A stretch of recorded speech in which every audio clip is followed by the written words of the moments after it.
కదా. వినేవాళ్ళు అంటున్నారు అనుకుంటారు, వదలరా ఇంతేనా అనుకోవాకండి. దేవుని వాక్యం చదివి ఆయన మాటలు జీవం కలిగిన మాటలు. జీవం కలిగిన మాటలే కానీ మనకి శక్తి ఉండాలి. చాలామంది ఏమనుకుంటారంటే గంటలు చెప్తే వింటారనుకుంటాం, కానీ మన మానవ జీవితంలో, మానవ శరీరంలో కొన్ని సంకేతాలు ఉంటాయి. చదువుకున్న మాస్టర్ గారిని అడిగితే, వెంకటరావు గారిని అడిగామనుకోండి, ఎంతసేపు ఒక పిల్లవాడు పాఠాలు వింటాడంటే 45 minutes. అంతకు మించి మీరు ఎంత చెప్పినా విండవు. ఇప్పుడు మన సేవకులేనా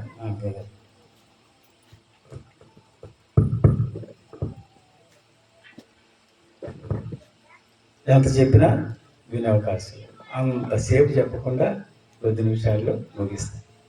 ఈరోజు అబ్బాయి ఉన్నాడా? ఏడి చదువుకున్న అబ్బాయి మనోహరుడు ఉన్నాడా? ఇమానుయేల్ గారి కుమారుడు లేడండి, ఉన్నాడా? మరి ఆయన కదా ఉండాలి ఇక్కడ. నేను ఆర్పై జీవితం అనుకుంటుంటే సరే. 145వ కీర్తన బైబిల్ ఉంటే కదా కావాలి. పొరపాటున తెచ్చారా బైబిల్? తెస్తే కొంతమంది తెచ్చి కూడా దాని వైపు చూస్తుంటారు, తెరవబడదు, అట్లనే ఉంటుంది. పేజీలు తిప్పాలి కదా. అందుకని మీరందరూ దేవుని నమ్ముకున్నారు కనుక, ఎస్ఐ నమ్ముకున్నారు కనుక 145 కీర్తన 15-16 వచ్చినాడు కొంతమంది.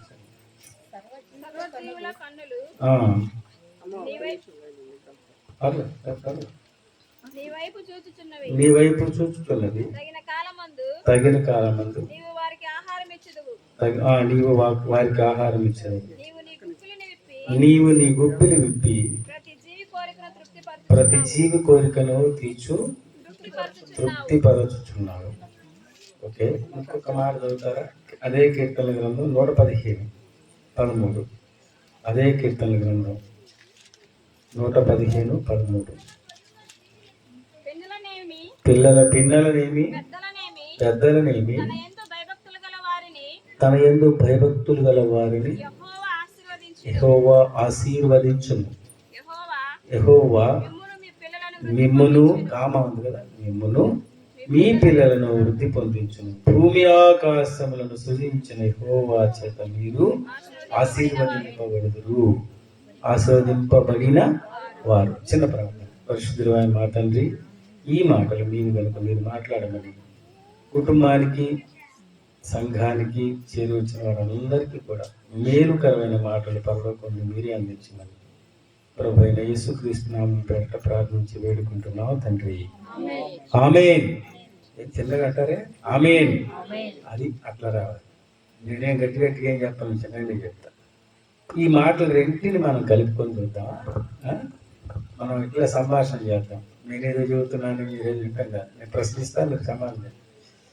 దేవుడట అన్నీ ఎరిగిన వాడు. మన దేవుడికి అన్నీ తెలుసు కదా. నాకేం తెలియదండి అనటానికి లేదు. సమస్తమును తెలిసినవా.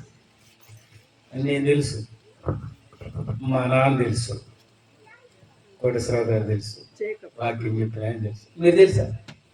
మీరు కూడా తెలిసేసేకి ఏంది ఇట్ట అన్నారు? ఏంటి ఇట్ట కాదు, కరెక్ట్ అనండి. మీరు తెలీదా? తెలియకుండా మీరు తెలుసు, నేను తెలుసు. మరి ఇన్ని తెలిసిన ఆయనకి మనకేం చేయాలి తెలీదా? అమ్మ, తల్లులు ఉన్నారు కదా, పిల్లలకి ఏమి చేయాలి తెలీదా? నాకు తెలియదండి అంటే ఏమన్నా పిల్లలు ఎందుకనో అంటాడు. మన దేవుడు ఏసైకి అన్ని తెలుసు. అందుకని గుప్పిలు విప్పి ప్రతి జీవి కోరిక తృప్తిపరుస్తాడు. తీర్చడం కాదు ఇది, తృప్తిపరచడం. తృప్తిపరచడానికి తీర్చడానికి తేడా ఉంది కదా. ఇప్పుడు తర్వాత భోజనాలు ఉన్నాయి, ఎక్కడ గట్టిగా మామూలుగా కాస్త మేము కూడా విసిరిపడాలి. అయితే ఆ భోజనం పెట్టుతున్నారు, అందరికి ప్లేట్లు ఇచ్చి నాకు ఇల్లేదు అనుకోండి, ఒకసారి చూస్తా. మళ్ళీ ఇక్కడ పోయారనుకోండి, ఇంకోసారి చూస్తా. ఏమండి నేను కొన్ని నుంచి ప్లేట్ ఇచ్చాను, భోజనం పెట్టుకో. సరే ఎంత వేసాడు అనుకున్నాం. ఏమన్నా చూసి కొంచెం వేయాలిగా, సింపుల్ ఉన్నా, ఇంకొంచెం వేశాడు, చాలలేదు సార్. తృప్తి కాలేదా? అడుగుతున్నా మిమ్మల్ని, తృప్తి కాదా? మరి ఏం చేయాలి? వద్దలేకుండా వేయాలి. ఏం చేయాలి? వద్దని ఎక్కువ చేయాలి. అప్పుడేమంటాం, అలా చాలా అంటే తినంగా. అసలు సేవకుడు అంటే పాస్టర్లు ఎందుకు పొట్టలు ఎంత ఉంటాయి, ఇలాగ లేవులే, మాకు లేవు, ఇంత ఎంత ఉంటాయి. కొంతమంది పాస్టర్లు ఎంత వస్తుంటారు, 100 రోజులు బ్రదర్ అంటుంటారు. ఏంటి అంటే ఇంత ఉంటాయి, బాగా తింటుంటారు. మంచిదే, తక్కువే కదా పెట్టవచ్చు, కానీ ఎక్కువ తిన్నందువల్ల నష్టం వరకు తినేవాడికి. కానీ ఈ తృప్తి అనేది దేవుడి జీవితం ఎవరు ఇవ్వలేరు. తల్లిగా నీకో బాధ్యత, నువ్వు ఇస్తావు పిల్లలకి కదా, నువ్వు వస్తున్నా ఇస్తావు. మీరు చెప్పండి, మనమే చేసుకొని నా బిడ్డకు పెట్టకుండా నేను తిని కడుపు రెండో నిద్రపోతాను నేను ఒక్కళ్ళు చెప్పండి. ఈ ప్రపంచంలో తల్లి అయినా తండ్రి అయినా ఏ జీవి అయినా సరే, నేను కడుపు నిండా నిద్రపోతాను మీరు చావు మీద అంటారా, ఊరేనంటారా? మనమే. అసలు ఒక మాట చెప్పంటే పనికి మాలిన మనమే, దేనికి పనికిరాని మనమే. మన బిడ్డల పట్ల ప్రేమ ఉంటే, మన బిడ్డల పట్ల ఆకలి పట్ల ఉంటే మన దేవుడికి ఉండదా? ఇప్పుడు చెప్పండి, ఉంటుందా ఉండదా? ఉంటుందని చెప్పండి. ఇప్పుడు నేను ఇమానుయేల్ గారికి వారి కుమారుడికి మాట్లాడుతున్నాను. వారి కుమారుడికి ఒక తృప్తి వచ్చింది. ఏమని వచ్చింది? ఎలా వచ్చింది అది? ఎలా రాశాడు, కష్టపడ్డాడు. సంవత్సరం కష్టపడ్డాక పరీక్షలు రాసేటప్పుడు టెన్షన్ పడి ఉంటాడు కదా. ఎంత టెన్షన్, బా ఈ దీనికి రాస్తే ఈ మార్కులు ఏమొస్తుంది, ఎలా వస్తాను, కష్టపడి మొత్తానికి 400 దాటించాడు. నేను కూడా రాశాను. నన్ను అడగబాకండి, మార్కులు అన్ని స్టాంపులే. ఇప్పుడు అనుకోండి నాకు దేని వెలికిరాను. అప్పుడు తప్పదు, ఏం చేస్తాం, అప్పుడు చదువు సరిలేదు. ఇప్పుడు అని ర్యాంకులే, అప్పుడేమో స్టాంపులు, ఇప్పుడు ర్యాంకులు. ఈ రోజు తృప్తిగా మన ఇమానుయేల్ అన్న వారి కుమారి ప్రియ భార్య వారు సంతోషపడుతున్నారు. స్వార్థం ఏమంటుందంటే, మా బిడ్డ అడుగు నిండా సంపాదించాడు, తృప్తిగా ఉందండి అంటారు. తృప్తి మీకేనా? దేవుడికి ఉండదు. ఇప్పుడు అన్నిందాక వాక్యం ఏం చెప్పారు? యెహోవాను స్తుతించుట మంచిది. మరి ఆయనకు తృప్తి ఎట్లా వస్తుంది చెప్పాలి. మనల్ని సృజించాడే కదా, మనల్ని పోషిస్తున్నాడే, మనల్ని కాపాడుతున్నాడే, ఆయన తృప్తి ఎట్లా వస్తుంది? మనం ఆయన తృప్తి పడతాం. ఎట్లా చెప్పమంటారా? స్తుతించితే, ఘనపరిస్తే. అయ్యా నాకు ఇంత అవకాశం ఇచ్చావు, గాలిని ఇచ్చావు, వెలుతురు ఇచ్చావు, పంటలు ఇచ్చావు, పాడి పంటలు ఇచ్చావు, ఉద్యోగం ఇచ్చావు, ఇంత మంచి జీవితాన్ని ఇచ్చావు అని ఒక్కసారి లేవగానే నీకు స్తోత్రమయ్యని ఆయన తృప్తిపరచడం కావాలి. అది తృప్తి, ఆయనకి తృప్తి. మన జనం మామూలు కాదు. మీరు కాదు, నేను కూడా మళ్ళీ మిమ్మల్ని అంటే లేదు, మళ్ళీ ఈసారి వారం తెలవుతున్నారు. అలా కాదు. మనం లేవగానే దేవా అని అనగలిగితే, ఆయన దగ్గర మోకరించి ప్రభువా నాకు ఈ ఊపిరిచ్చావు, ఈ జీవాన్ని ఇచ్చావు ఒక్కసారి అనగలిగితే ఆయన తృప్తి పరచబడ్డాడు. ఆయన తృప్తిగా ఉంటాడు. కానీ మన దేవుడు ఎంత తృప్తిని ఇస్తాడో తెలుసా? నీవు నేను ఆశించింది కాదు, కానీ డబల్ ప్రమోషన్, డబల్ కదా. నేను ఒకటి అనుకున్నాను, ఇంకోటి జరిగింది. నేను చిత్రకారుడిగా 66 జాతీయ అంతర్జాతీయ అవార్డులు తీసుకున్నాను. మీరే చప్పట్లు పెట్టవాలి, అదంతే. ఇది చాలా మంది ఇట్లాంటి. కానీ నాకు తృప్తి ఏంటి అంటే, ఈ మధ్య చంద్రబాబు గారు పిలిచి ఒక పెద్ద అవార్డు ఇచ్చాడు, ఆయన చేతుల మీదుగా అవార్డు ఇచ్చాడు. ఇప్పుడు నాకు ఎట్లుంటుంది?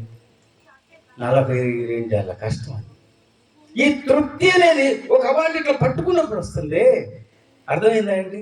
ఈ రోజు ఇమానుయేల్ గారి కుమారుడికి ఒక మంచి మార్కులు వచ్చాయి. ఆ తర్వాత రేపు ఉద్యోగం వస్తుంది, డబుల్ ప్రమోషన్ వస్తుంది, ప్రమోషన్ వస్తుంది. అప్పుడేమవుతాడు?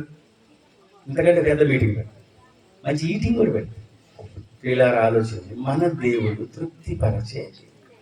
మీకు కొన్ని ఉదాహరణలు చెప్పమంటారా? చదువుతాను చూడండి. యోహాను సువార్త 6వ అధ్యాయం సువార్త, యోహాను సువార్త, కొత్త నిబంధన, మార్కు, మత్తయి, మార్కు, లూకా, యోహాను 6వ అధ్యాయం 1 నుంచి 14 వచనం చదువుతారా? నిరూపణ చేసుకుని చదివితే, లేదు నేనే చదువుతా. లేకపోతే యేసు అనగా దాటి అద్దరికి వెళ్ళెను. రోగుల ఎడల ఆయన చేసిన బహుజనులు ఆయనను వెంబడించిరి. యేసు కొండ ఎక్కి అక్కడ కూర్చుండెను. అప్పుడు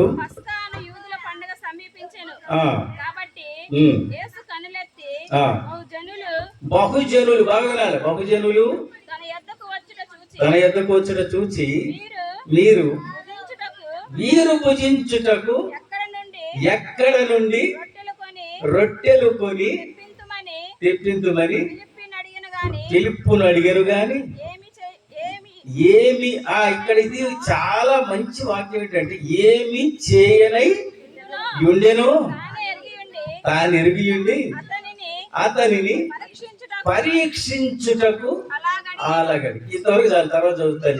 ఎన్ని వచనాలు చదివారమ్మా? 6 వచనాలు చదివారు కదా, ఇంకా తర్వాత చదువుదాం. ఇప్పుడు యేసయ్య సముద్రం దాటాడు. యేసయ్య ఎక్కడికి వెళ్ళి అక్కడ జనం వస్తారు. ఎందుకని?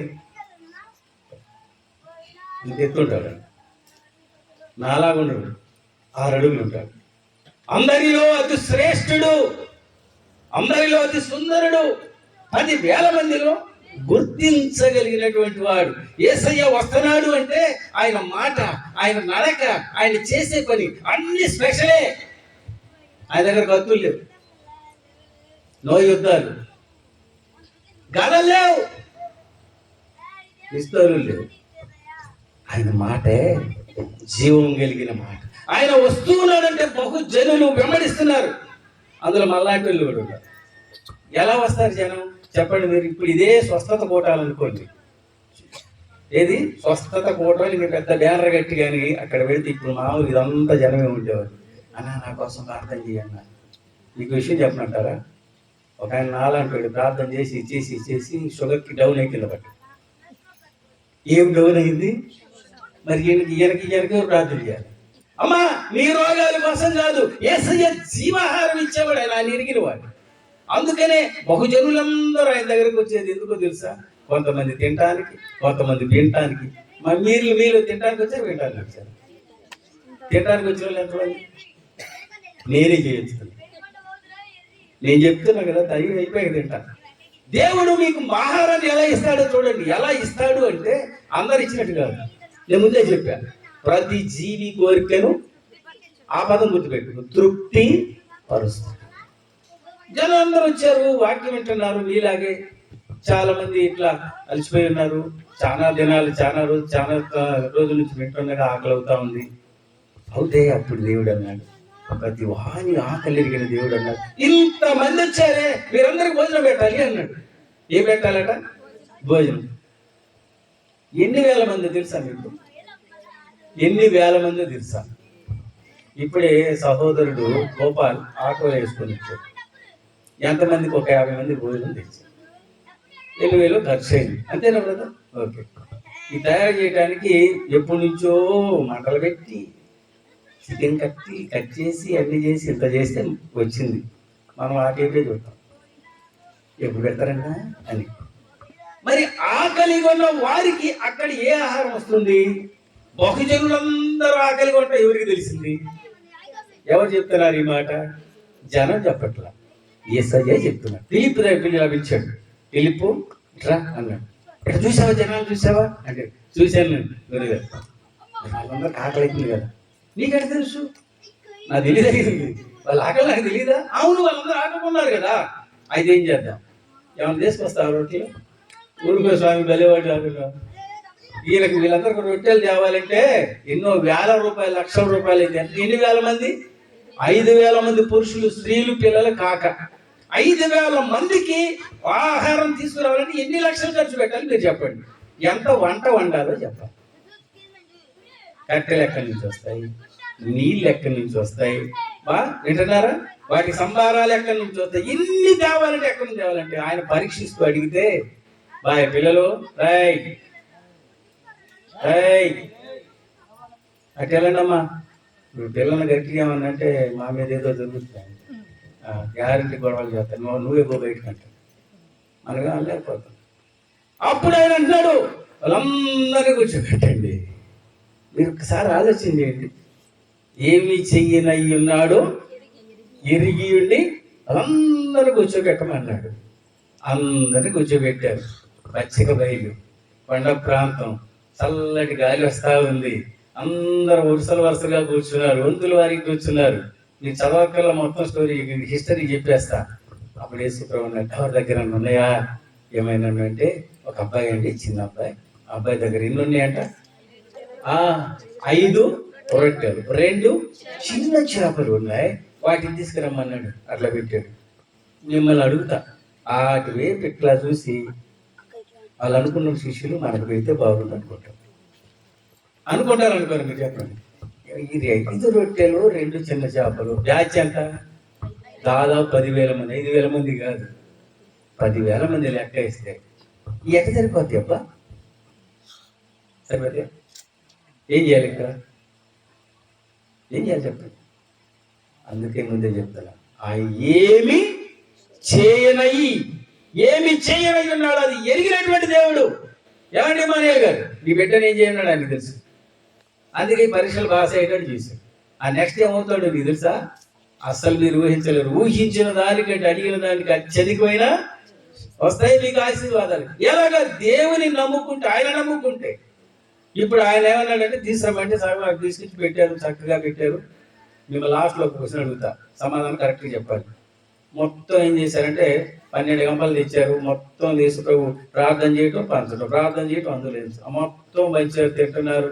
వారు తృప్తిగా, ఈ పదం చెప్పండి, తృప్తిగా తినగా ఎన్ని మిగిలాయి? 12 గంపలు మిగిలా. వడ్డించింది ఎంతమంది? సుశీలు ఎంతమంది? ఎన్ని గంపలు? వాళ్ళకు కూడా ఉందా? ఒక్కొక్కరికి గంప ఉంది. ఎంత ఉంది? వడ్డించిన వాళ్ళు తెవిటి దెబ్బలు అంటారు. అది కాదు, వాళ్ళకు కూడా గంప. వాళ్ళు తిన్నారు, గంప తిన్నారు, ఏమి తిన్నారు అయిపోయి. ఇప్పుడు ఒక మాట అడుగుతానండి, ఏసే దగ్గరికి వచ్చి ఏమైనా తిన్నావా అని అడిగిన లేదు. ఒక్కళ్ళన్నా వచ్చి ఈ ముక్క తినరాదు అన్నోళ్ళు లేరు. చదవండి, బైబిల్ ఎక్కడైనా ఉంటుంది. ఆయనకి ఇచ్చిన వాళ్ళు ఎవరు లేరు. తీసుకోవడమే మన పని కూడా. తీసుకోవడం, ప్రభువా నాకు ఇయ్యి, నాకు ఇవ్వు, ఇస్తున్నా, తీసుకోవడం మర్చిపోవడం. దేవునికి తృప్తి లేదు నీ వల్ల, మన వల్ల. ఆ రోజు తృప్తిగా తినగా 12 గంపలు మిగిల్చాడు. ఆ మిగిలిన వాటిని చూసి, అయ్యా ఇంత గొప్ప ఆశ్చర్యకార్యాలు చేశాను, మళ్ళీ తయారయ్యారు జనం, మళ్ళీ భోజనాలు. ఇంత ఆశ్చర్యకార్యం ఎందుకు జరిగించాడంటే, ఈ ఆహారం అనేది తాత్కాలికం.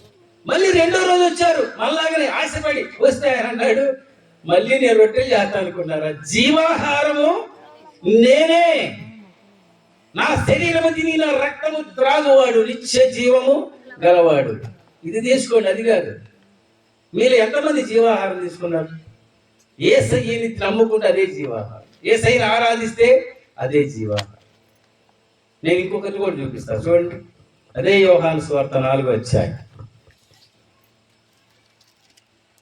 3వ వచనం నుంచి నేను కొంత చదువుతాను, లేకపోతే ఎవరైనా గబగబా పూర్తి చేద్దాం. ఒక స్త్రీ వచ్చింది బావి దగ్గరికి. ఏసే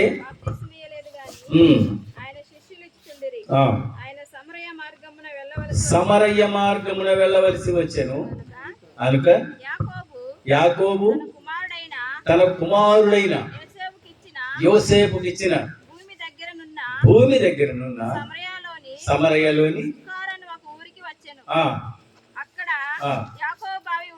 యాకోబు బావి ఉండెను గనుక యేసు ప్రయాణము వలన అలసి ఉన్న రీతిగా ఆ బావి యొద్ద.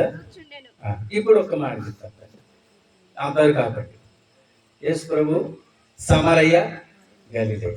ఈ సమరయ్య, గలిలయ అనే ప్రాంతాలు ఏంటంటే అంటరాని ప్రాంతం. మన భారతదేశంలో కూడా కులాలు, అంటరాని కులాలని కొన్ని అలాగుంటాయి. అలాగే అంటరాని కులాలు, అలాగే అంటరాని వాళ్ళని చూస్తారు. యేసు ప్రభు ఎక్కడికి వస్తాడో తెలిసిన, విలువేయబడితే నీ దగ్గరికి వస్తాడు. నన్ను సమాజం అంతా వెలేసిందండి, నన్ను ఎవరు పట్టించుకోవట్లేదు అంటే నీ దగ్గరికి వస్తాడు. ఎవరు రారు నీ దగ్గరికి? ఏ కులం అని అడగడు, ఏ మతం అని, ఏ వర్గం అని అడగడు.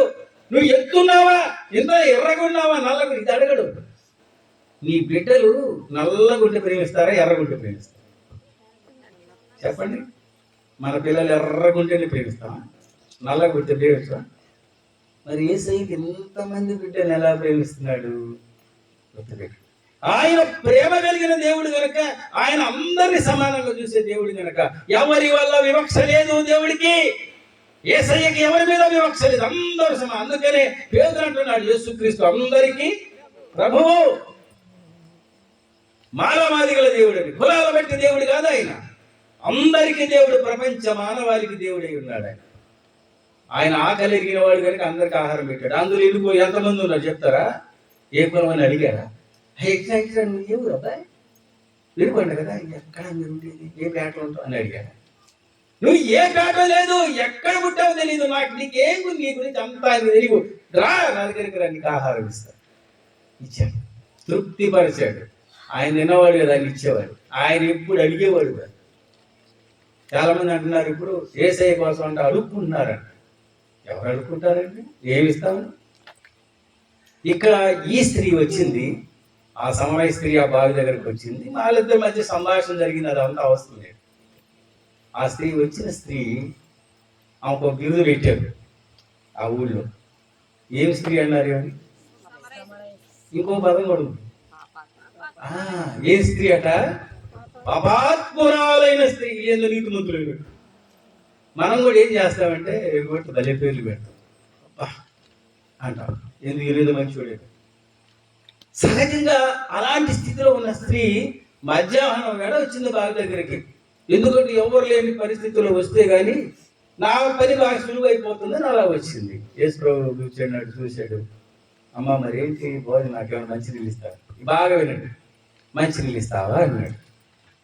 అయ్యా అక్కడ దాకా వచ్చి కూర్చున్నావు, నీ దగ్గర ఏం చదువుకోవటానికి తాడు లేదు, బకెట్ లేదు, నీళ్ళు అంటున్నావు అంటే యేసు ప్రభువు అన్నాడు, అమ్మా నేనిచ్చు నీళ్లు త్రాగు వాడు ఎన్నడూ. అయితే ఓ పని చేద్దాం, నీ దగ్గర నీళ్ళు ఉంటే నాకు కొడి, నాకు కొడి, నీకు నాకు కొడి అంటాడు. యేసు ప్రభువు అన్నాడు, నువ్వు పని చేయి, నువ్వు వెళ్ళి నీ భర్తని తీసుకుంటా, అప్పుడు ఇస్తా. ఆమె ఏమందంటే నాకు భర్త. యేసు ప్రభువు ఒక నిజాన్ని ఇలా బయట పెడుతున్నాడు. సమస్తాన్ని గుర్తుపెట్టుకోండి. ప్రపంచంలో ప్రతి వాళ్ళు అబద్ధి, ఒకళ్ళ మీద ఒకళ్ళు చెప్తా ఉంటారు. నాకు భర్త లేదు యేసు ప్రభువు అన్నాడు. నీకు ఎంతమందిట? 5 పెనిమిట్లు. ఎవరో తెలుసిన? మనకు కూడా ఉన్నారు. కామ క్రోధ లోభ మోహ మద మత్సరాలు లెక్కేయండి. కామ క్రోధ లోభము మోహము మదము మత్సరాలు 6. ఎన్నైంది?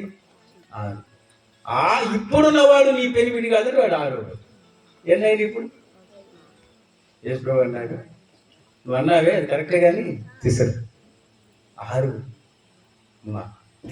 యేసయ్య ఆమె హృదయం లోపలికి వెళ్ళి మాట్లాడుతున్నాడు. అప్పుడు అన్నది, నువ్వు కరెక్ట్గా చెప్పావు. అప్పుడు ఆ కుండ అక్కడ విడిచిపెట్టి ఊళ్ళో పరిగెత్తుకొని జనాలందరూ పట్టుకొచ్చింది. ఏం చెప్పిందో తెలుసా? నేను చేసినవన్నీ ఇవి నాతో చెప్పిన ఈయనను చూడండి, ఈయన మెస్సియా రక్షకుడు కాడా అని ఊరి మొత్తం. ఇప్పుడు ఒక మాట, ఇందాక ఎవరానికి ఒక్క రెట్టు ముక్క పెట్టలే, ఇప్పుడు ఈయనకేమన్నా మంచిని ఇచ్చిందా చెప్పండి? చెప్పాలి మీరు, ఎందుకు మిమ్మల్ని చెప్పాలి. ఇచ్చారా? అక్కడ రొట్టెలు పెట్టలా, ఇక్కడ మరి ఎందుకు వచ్చింది? ఏమైంది ఆయనకి? ఎవరైనా ఇస్తారా? ఆయన ఆకలి తీరింది, ఆయన ఆహారం ఆయన దొరికింది. ఎందుకంటే ఒక రక్షకుడు ఈ లోకానికి వచ్చి పాపిని రక్షించాడు కనుక ఆ రక్షకుడికి ఆహారం దొరికింది. ఏంటంటే ఒక రక్షకుడు వచ్చింది, రక్షించబడింది, నా కడుపు నిండిపోయింది. ఇంతమంది తిన్నారు, నాకు ఆకలి నిండిపోయింది. అమ్మా ఒక్క మాట, మనం కూడా రక్షింపబడితే ఆయనకి ఆకలి తృప్తి తీరుతుంది. ఇప్పుడు నేను ఇంకో మాట చెప్పాలనుకున్నాను, చూడండి. లూకాసు వార్త 16 వచ్చింది. లూకాసు వార్త 16. తండ్రివైన అబ్రహామా, నా యందు కనికరపడి తన వేలి కొనను నీళ్లలో ముంచి నా నాలుకను చల్లార్చడానికి లాజరును పంపు. ఇక్కడ ఇతనికి ఏమైంది? తన వేలి కొనను ఎందులో ముంచాలట? నీళ్ళల్లో ముంచి నాలుక తడబటానికి. ఎక్కడున్నాడు ఈయన? ఎక్కడుండి మాట్లాడుతున్నాడు? అప్పుడా ధనవంతుడు పాతాళములో నరకంకి వెళ్ళిపోయాడు. ఆ నరకంలో కూర్చొని, అయ్యా తండ్రివైన అబ్రహామా, ఒక్కసారి నన్ను చూడు, ఈ వేతన పడుతున్నాను, భయంకరమైన ఆకలిగా దాహంగా ఉంది. ఆయన జీవితంలో ఎంత మందు దాగి ఉంటాడు కదా. మన ఊర్లో మందు లేదా? మన ఊర్లో మందు ఉందా? ఏం చేస్తారు పిల్లలు బాగా తెలుస్తున్నారు ఈ మధ్య. మన ఊర్లో మందు ఉందా అన్న? మందు ఉందా? మందులునే మందులు డ్రగ్స్ అయ్యి మందు షాపు. నేనేం మొన్న వినుకొండలో అక్కడ చూస్తున్నా. తెల్లారి 6ంటికి టీ తాగడానికి వస్తే దాని ఎదురుగా మందు షాప్ దగ్గర 20-30 మంది ఉన్నారు. తెల్లారి 6ంటికే. అప్పటికి ఏం మొహాలు కూడా కడుక్కొని ఉండరు. వచ్చి అక్కడ చదువుతున్నాడు. ఈలో పోలీసు వచ్చి ఫోటోలు తీస్తున్నాడు. వాళ్ళు అంటున్నారు, ఏం సార్ అంటే 10 దాకా తీసారంటే జైలు వేస్తాను. దండం పెడతాను సార్, నాలేక కృష్ణకి పోతుంది సార్, రాత్రి క్రమంగా తాగాము. ఎన్ని దాగి ఉంటాడో ధనవంతుడు. తాగి నరకానికి వెళ్ళిన తర్వాత, పాతాళానికి వెళ్ళిన తర్వాత అంట చుక్క. ఎంత? ఇక్కడ చుక్క, అక్కడ నో చుక్క. అయ్యా లాజరు ఉన్నాడు, లాజరు పంపించు అయ్యా. ఒక్క చుక్క. ఎంత తెలుసునా? నాకు అడిగింది ఎంతో తెలుసు ఆయన. చిటికలు వెలికి ఎన్ని వస్తాయన్నా అక్క? ఎన్ని వస్తాయి చిటికలు? ఒక్క డ్రాప్ చాలంట. ఆ యేసయ్య దాహం తీర్చినప్పుడు నువ్వు తీర్చుకోగలిగితే అక్కడ దాహం తేడా పని. మరి యేసయ్య దాహం తీరుస్తాడు తెలుసా మీకు? దాహం తీర్చేది. ఈ లోకంలో ఉండగా ఆయన ఎన్ని భయంకరమైన కార్యాలు చేశాడో గాని ఈ లోకంలో వచ్చి నరకానికి వెళ్ళిన తర్వాత ఆశపడుతుంది.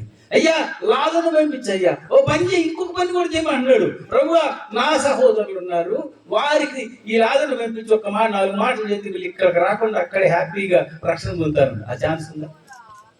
గుర్తుపెట్టుకోండి, రక్షింపబడటానికి సమయం ఈ లోకంలోనే. లోకం దాటిపోయిన తర్వాత, ప్రభువా నేను చిన్నప్పుడండి సండే స్కూల్కి పోయా, నువ్వు నాకు తెలియదు బాబు. పెద్దయ్యాకండి ఇగో ఇమ్మాన్యుయల్ గారు ఇంటి ముందు ప్రార్థన పెట్టారండి, వాక్యం విన్నా. నాకు ఐ డోంట్ నో, నువ్వెవరో నాకు తెలియదు. కానీ ఒక్కడ తెలుసు, ఏంటో తెలిసిన, రక్షింపబడ్డ. నా రక్తము చేత నీవు కడగబడ్డావు. యేసు రక్తము ప్రతి పాపము నుండి మనల్ని పవిత్రులు చేస్తున్న అడుగులు పెట్టి నువ్వు ఎన్ని దాగు. ఆ ధనవంతుడు ఆ పాతాలను కేకలేసినట్టే, ఒక్క చుక్క ఆరదు పురుగు. ఇంకొక విషయం కూడా చెప్తా చూడండి, ఒక మాట.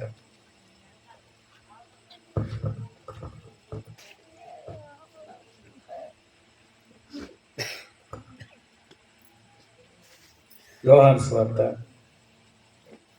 19:8. యోహాను సువార్త.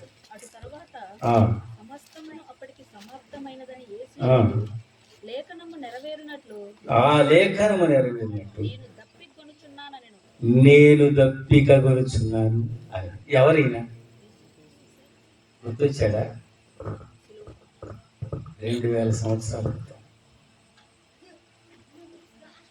ఆ యూదయ ప్రాంతంలో, ఆ యెరూషలేము వీధుల్లో ఊరేగింపు జరుగుతా ఉంది.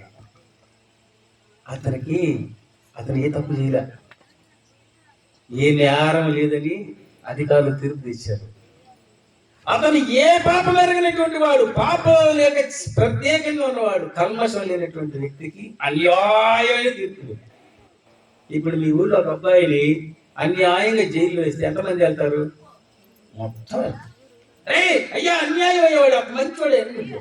కానీ ఆ రోజు ఎవరు వేసేస్తారు వీళ్ళు చెప్పలేదమ్మా, అందుకే అన్యాయం అయిపోయాడు. నీకు న్యాయం చేయటానికి, నీ దాహం తీర్చడానికి, నీ ఆకలి తీర్చడానికి ఆయన శరీరాన్ని నల్లగొట్టుకున్నాడు. ఒక ఆయన అంటున్నాడు 3 మేకులు వీక్కోలేడా, మరణాన్ని జయించాడు రా బాబు. 3 మేకులు ఏముంది? ఆయన నీ దాహం కోసం ఆయన దప్పికొన్నాడు. అదే మాట చెప్తున్నాడు. సిలువలో ఏమంటున్నాడు? దప్పి కొనుచున్నానంటే ఏమి ఇచ్చారో తెలుసా అక్క? అక్కడ నీళ్ళు ఇచ్చే అవకాశాలు ఉన్నా చేదు చిరకిచ్చారమ్మా అన్న. ఎందుకో తెలుసా? నీ దప్పిక తెలుసా?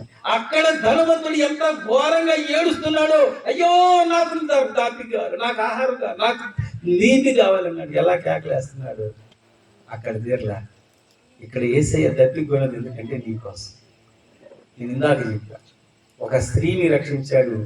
ఆయన దాహం కొన్నా ఆమె దాహం తెచ్చలేదు, కానీ ఆమె దాహం తెచ్చాడు. ఎంతో మందికి ఆహారం పెట్టాడు, కానీ ఆయనకు ఒక మొక్క కూడా తెలియలేదు, కానీ మనందరికీ జీవాహారం అయ్యాడు. మనందరికీ రక్తం కార్చి మన దాహాన్ని తెచ్చాడు దేవుడు. ఈరోజు మిమ్మల్ని అడుగుతున్నాను, యేసయ్య రక్తము చేత కడగబడకపోతే మీరు ఎన్ని మీటింగులు విన్నా, ఎన్ని రకాల పాటలు పాడినా, ఎన్ని రకాల ప్రార్థనలు చేసినా ఉపయోగం లేదు. ఒక్క మాట, యేసయ్య నేను పాపిని, నన్ను క్షమించు, ఒక్క మాట అంటే దేవుడు మనల్ని క్షమిస్తాడు. ఆ నిత్య జీవానికి మనల్ని నడిపిస్తాడు. ఇంకొక మాట చెప్తాను ఏంటంటే, ఇందాక చెప్పాను, నీకు ఉప్పిని విప్పి ప్రతి జీవి కోరిక ఇచ్చేది. ఈరోజు బాబు ఎంతో సంతోషంగా ఉన్నాడు, ఇంకా దేవుడు ఆశీర్వదిస్తాడు. ఇందాక చదివారు, పిల్లలనేమి కీర్తనలేమి, కీర్తన 115:13. అక్కడ చదవండి, పిల్లలనేమి పెద్దలనేమి తన యందు భయభక్తులు గల వారిని. ఇప్పుడు ఆశీర్వదించేది ఎట్లా? మాయమంత్రాలు కాదు, ఆశీర్వదించాలని అవ్వదు. ఇక్కడ ఇంకొక మాట అక్కడ చేర్చాడు కదా, ఏమన్నాడు? తన యందు భయభక్తులు గల వారు. ఏంది ఇంకో మాట చూడండి, యెహోవా మిమ్మును. ఎవరెవరు నన్ను, ఇప్పుడు పిల్లలు ఉన్నారు, పెద్దలు ఉన్నారా? అంతేనన్నా. రేపు విమానాలన్నా కొడుకు పెళ్లి చేస్తాడు, ఆయన పెద్దోడు అయిపోతాడు, ఆయన పిల్లలకి అంటాడు. ఇప్పుడు ఎవరు ఆయన పెద్దోడు అయిపోయి ఆయన పిల్లలను కూడా ఎవరు ఆశీర్వదించారు? ఇప్పుడు పరంపర చెప్పండి. విమానాలు గారు రక్షణ పడ్డాడు, కొడుకు రక్షణ పడాలా, తర్వాత పిల్లలు కూడా రక్షణ పడాలి. అది ఆశీర్వాదం. నీకు ఉద్యోగాలు ఆశీర్వాదం కావచ్చు, కానీ అది తాత్కాలికం, కానీ శాశ్వతమైన. అందుకని మీ పిల్లలనేమి పెద్దలేమి తన యందు భయభక్తులు గల వారిని యెహోవా ఆశీర్వదించను. ఇంకా చదివితే చిన్న ఒక మాట చూడండి, చదవండి అక్కడ ఎందుకు. భూమి ఆకాశం, ఇది బాగా వినాలి, భూమి ఆకాశములను సృజించిన యెహోవా చేత మీరు ఆశీర్వదించు. ఎవరో తెలుసా? ఈయన యేసుక్రీస్తు ఎవరో తెలుసా? ఆషామాషి కాదు, ఆయన భూమి ఆకాశములను సృష్టించిన వాడు. యోహాను సువార్త 1వ అధ్యాయం చదువుకోండి. ఆది యందు దేవుడు ఉండెను, దేవుడు వాక్యం దేవుడై ఉన్నాడు. ఆ వాక్యము సజీవ శరీరధారిగా మన మధ్య కృపా సత్య సంపూర్ణంగా మన మధ్య నివసించాడు. ఆయన యేసుక్రీస్తు ప్రభు, ఆయన నిజమైన దేవుడు. దాహం తీరుస్తాడు, నీ ఆకలి తీరుస్తాడు. అంతేకాదు, ఈ లోకంలో నిన్ను ఆశీర్వదించడమే కాదు, పరలోకంలో కూడా. ఎప్పుడు తెలుసా? తన యందు భయభక్తులు కదా.